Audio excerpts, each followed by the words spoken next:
గొడవలన్నీ పక్కన పెట్టి రేపు నేనిచ్చిన డ్రెస్ నువ్వు వేసుకునిరా. నువ్వు కొన్న చీరని నేను కట్టుకుంటాను. నేనిచ్చిన డ్రెస్ ని వేసుకుని వస్తాడా, లేదంటే నన్ను బాధ పెట్టడానికి తనకు నచ్చిన డ్రెస్ ని వేసుకుని వస్తాడా?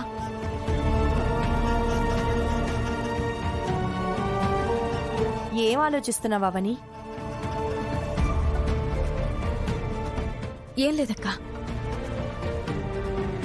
వేదవతి గారి గురించి ఎదురు చూస్తున్నాం. ఎవరైనా కబురు పెట్టండి అయ్యా.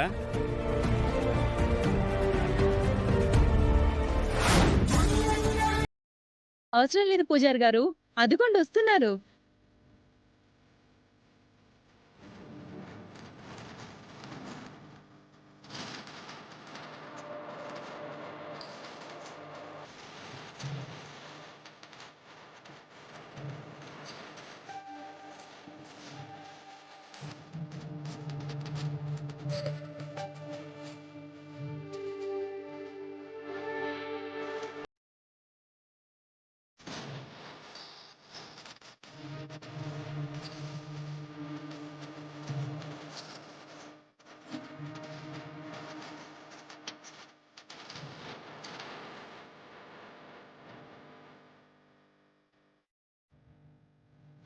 నేను కొన్న డ్రెస్ ని వేసుకునొచ్చావు అంటే నేనంటే నీకు ప్రేమ ఉంది, బయట పడలేకపోతున్నావు అంతే.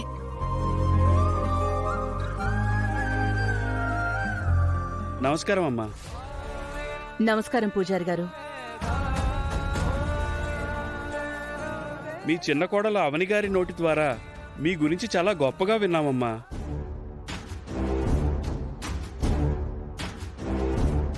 అవును వేదవతి గారు, మీ జాతకం గురించి కూడా విన్నాం.